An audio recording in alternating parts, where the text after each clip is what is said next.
Ashama harka fuune jirtu fayyaa keessanii naguma. Ani nagaa kiyya galata Waaqayyoon isiniin jedha. Nageenya maaltu jira? Namni tokko jechuudha. Namni tokko yoo mataa ol qabate yoo guddate namni tokko akkamitti maaliif guddatte jedha. Yoo ishiin guddattee namaa ol taate argamte wayi bututtuudhuma uffatam yoo jijjiirrattee namatti mul'atte wayi yoo mataa ishee filattee namatti mul'atte bakka maaliif na caalti maaliif anaa ol taati jedhu. Yoo gadi deebite immoo hin guddattu jedhu. Never dhugaa Waaqayyoon isiniin jaa. Waaqayyoo jiraataa jechuudha. Nama arrabni isaa fi jechi isaa akka bofa Waaqayyo Kiristoos isinirraa qabu jechuudha. Isinirraa qabu jechuudha. Isin gara laafummaa keessanii fi gocha namaaf gochaa turtan zimmitaa keessan san akkasumatti itti qaxxalaa malirraan qannasiina sirratti hin dabaliinas. Maaliif samaayii midira irraa argattu malee wanti namarraa achi xuriqeensa wanti namarraa wanti isin argattan tokko iyyuu hin jiru. Waaqa biratti misgaana argattu malee nama biratti misgaana wanti isin argattan tokko iyyuu hin jiru. Waaqayyo isin uume dachee kana gubbaarratti Dingil Maariyaam haati keenya kan isin uumte nama arraba dheeratuu fi nama arraba marzii isinirraa qabu waan isin jaalatu jechuudha. Waaqayyo immoo rakkattanii ija namaa fuulduratti isin hin argisiisin kidaana biratiin ija namaa fuuldura isin hin dhaabin isin rakkisee jechuudha. Kana qofan isiniin jedha. Waaqayyo immoo Kiristoos immoo inni amantan isin nageenya isiniif haa kennu, xeenaa isiniif haa kennu. Yoo nageenya qabattan dhagaas falattanii beeloftanis ni jiraattus ni dabarsitus. Inni lammaffaan immoo hiriyaa miliyoona qabaachuu manna hiriyaa firii tokko qabaachuu wayya. Hiriyaan baay'een boolla qottee gadi keessa nama keessa.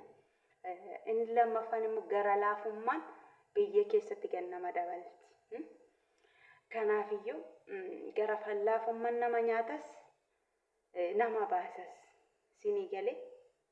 Kanaafiyyuu homaa miti galata Sillaasee as geenyerrasi sababii Waaqayyo asiin nu geesse immoo aga macarrashaa itti nuuf haa qaxxalu jenna. Kan biraa wanti nuti jennu hin jiru. Namuma tokko nama hin tuqne nama waa tokko waa'ee namaa tingalle nama waa'ee namaa hin tuqne nama waa'ee namaa waqqasne maalumaaf akka lafaa ka'anii tuqan bichaa ani isa bichaan na ajaa'ibe kan fatanas natti ta'e kan nagarramee safe kan na dhiisuus dide yaani yoo dubbatte harraba dheerattuu si fakkeessu. Yoo dubbachuu dhiifte moonyii baqa maajigii si fakkeessu. Yoommoo dubbachuu batte yoo dubbatte wanta biraatti si jijjiiru. Yoo dubbachuu dhiifte maal taate? Yoo dubbatte karaa sanaan baate ishiin akkasitti haasofti, ishiin akkatti nyaatti, ishiin akkatti dhuddi, ishiin akkatti uffatti. Never, never, never. የፈለገ ሰው ገደል መግባት ይችላል። የፈለገ ሰው መኖር ይችላል። ለምን? እኔ ብቻ ማሊፊን ገራና ማላፋ ማሊፊን ገራና ማላፋ ቦሩን ቤንን ቆደቡ ኮንሺ ለማ ጀዳን ገደን ከንሺ ከንን ቤግኒ ዱፍቴ ነመራት ወቅፍቲ ወቅሰሺ ነመራት ወቅስቲ ዱጋ ዋቀዩ ከናፍዩ ጾመተ ከና አረብሲተን ዋቀዩ ብቻን arraba keessaniif harka keessan Dingil Maariyaamaatiko ይወድቄ ሞቼ የተነሳው በቦታ ያነሳችኝ ድንግል ማርያም ብቻ ተጠይቃችሁ እኔ ምንም ስድብ ምንም ጥያቄ ምንም መልስ ምንም የለኝም። አለቅስም መልስ ደግሞ ለድንግል ማርያም ፊት እንደሚያገኝ አውቃለሁ። እርግጠኛ ነኝ ደግሞ ስንት ጊዜ ታምሜ ስንት ጊዜ ወድቄ ስንት ጊዜ ለሞት ያሳለፈችኝ ድንግል ማርያም እናቴ ናት። ለሁሉም ነገር ዝም እላለሁ።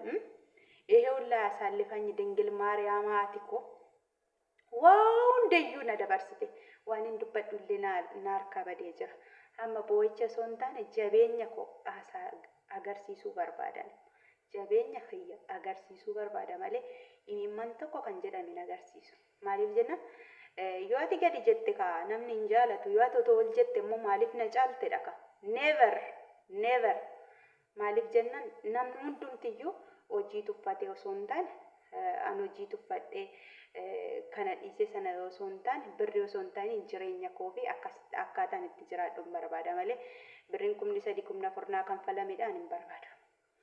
Kanin qabu irratti Waaqayyo barakatii naaf godha. Kanaafiyyuu kan zimmi jedhee lafaa ka'ee holola isaa hololu anaaf birqii miti. Anaaf wanta biraa miti. Yeroo haasoftee dadhabdee jettee ofumaan gadi deessi. Kanaafiyyuu ana waa tokko wanti na aarsu wanti na gubu tokko iyyuu hin jiru. Anarras waanan gochaa jiru ittuma fufa malee irraa gadi hin jedhu. Irraa gadi hin jedhu Waaqayyo bakkee nani jiru bakkee nani deemutti nageenya bichaaf xeenaa naaf haa kennu. Dammoo hojjedhees godhees immoo argisiisa. Sinitti argisiisee immoo yeroo sana dubbanna yeroo sana haasofna. Kanaafiyyuu Waaqayyo hunduma keenya bakka jirru bakka deemu nageenya isaa nuuf haa godhu. Waaqayyo biyya keenyatti nagaadhaan nu haa galchu gara maatii keenyatti. Warra maatii keenya hawwee jiru warra halaama biyya abbaa keenyaati bahe Waaqayyo nagaadhaan nu haa galchu. Warra halaamaaf illee hin baane hundumtiyyuu xalaanni koos diinni koos warri biyya abbaa isaatii nagaadhaan bahe Waaqayyo biyya abbaa isaatiitti nagaadhaan of galchee isaa galchu. Warri dhufnee asirratti hamaas gaaris dubbannu dura hin beekna hundumti keenya iyyuu.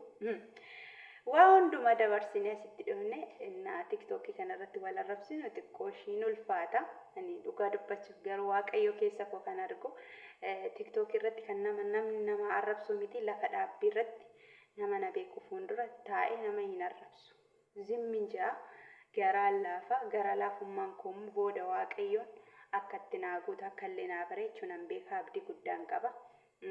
Maatiin faana dhaladhee faana wal lola malee alagaa faana wal lolee guyyaa tokko alagaadhaan afaan hin taane jecha hin taane baasee dubbadhee hin beeku. Waaqayyoon keessa koo kan arguudha.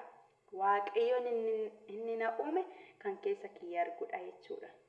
Kanaafiyyuu yaani maalat waan jechuu barbaade isinii galee osoo hin beekiniin kaleessa laayivii galee komentii nama lama na arrabse waan hin beeku tokko hin qabu. Dhugaa maaramii jechuudha. Na arrabsuu mannaa immoo foloon gadalii gabluu qaba. Bulookii gochuu naa wayya tiktookii jechuudha. Anaaf faayidaa hin qabu ka xurii qeensa kiyyaan miti. Faayidaa naaf hin qabu ka laayiviif jedhanii tiktookiif jedhanii wanta na arrabsan miti. Jecha koo malee namni jecha keessan malee yoo waa tokko isinirra kaa'u baay'ee isin guba baay'ee isinitti dhaga'ama. Ani dhugaa dubbachuuf baay'ee natti dhaga'ame. Ammas immoo diinaaf harkaan kennu gadi hin jedhu ittuman fufa malee irraa gadi hin jedhu. Lesm never oluman itti jira malee gaditti hin jedhu. Namni tokko namni si arrabsu ndoomu si jabeessa malee nama si jaju gassi deebisa malee ol sin deemsisu namni si jaju. Namni garuu si tuffatu namni quba sitti qabu ofumatti namni quba shan sitti qabu ofumatti namatti abbaa sanatti garagalchutti ofitti garagalcha. Kanaafiyyuu anatti quba hin qabiin. Yamacarrashaa guyyaa gabaabaa teessee gaafa ofitti kolfitutu jira. Gaafa teessee ofitti kolfitutu jira. Ani immoo gaafa taa'ee wambarii irra taa'ee miila koo walirra kaawwadhee gaafa sitti kolfitu jira. Ishiin quba natti qabdu. Ani naman tuqu akka eebelu laayivii irra galee nama narrabsu zarii namaan tuqu maaliin godhu maaliin ta'u maalumaafi. Mee akkana dhala namaa akka ani nama mee narrabsu laayivii irra galee waan hin taane qullaa koo taa'ee nama narrabsu waan hin taane hin godhu never na arga jirtani. Waaqayyos immoo na arga. Namaaf jecha waaqa sana uumeef sodaaf. Booddee kan hin deemu boolla keessa deema malee samaa irra hin deemu. So kanaafiyyuu aga lubbuudhaan jirutti waan yeraa hin hojjedhu. Kanaafiyyuu Waaqayyo immoo siif deebisa. Akka kaleessa quba natti qabde namni lamaan kun argatta waaqaake.